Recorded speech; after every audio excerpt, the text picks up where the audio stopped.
সেদিন একটু বিশেষ কাজের জন্য চলে গিয়েছিলাম পূর্ব মেদিনীপুর জেলার তমলুকে। হাতে বেশ কিছুক্ষণ টাইম থাকায় চলে গিয়েছিলাম ৫১ সতীপীঠের অন্যতম সতীপীঠ বর্গভীমা মন্দিরে।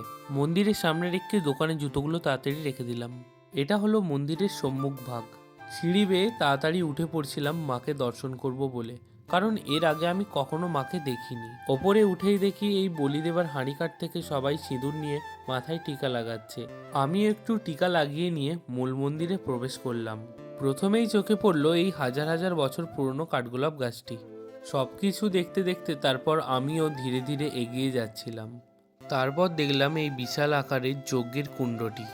বেশ কিছুক্ষণ লাইনে দাঁড়ানোর পর ফাইনালি মাকে দেখতে পেলাম।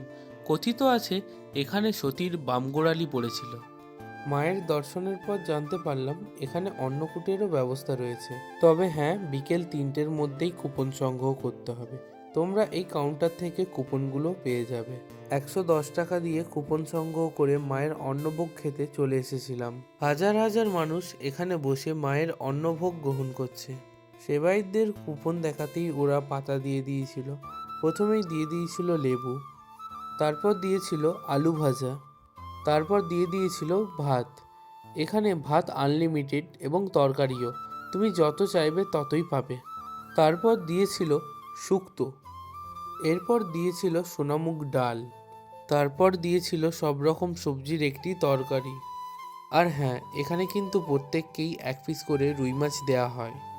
তারপর দিয়ে দিয়েছিল টমেটোর চাটনি, তারপর দিয়ে দেওয়া হয়েছিল পায়েস। মায়ের প্রসাদে এগুলোই থাকে এখানে। তবে প্রতিটা সেবায়িতের গায়েই রক্তবস্ত্র দেখা যায়। খাওয়া দাওয়া শেষ করে মন্দিরের বাইরেটা একটু ঘুরে ফিরে দেখছিলাম। তারপর চলে গিয়েছিলাম মায়ের সেই অলৌকিক পুকুরে, যেখানে নাকি মৃত মাছও জীবিত হয়ে যায়। আজ মন্দিরে আবার বিয়েবাড়িও হচ্ছিল। মন্দিরের এই ভাগে বিবাহ উপনয়ন পালন করারও অনেক জায়গা রয়েছে।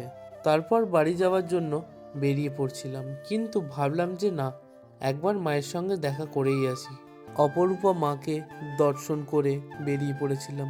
ভিডিওটি ভালো লাগলে অবশ্যই লাইক, কমেন্ট, শেয়ার করে দিও এবং পেজটিকে ফলো করে দিও। ইউটিউব থেকে যদি দেখো তাহলে সাবস্ক্রাইব করে দিও। তোমরা কে কোথা থেকে দেখছো আমাকে অবশ্যই কমেন্ট করো।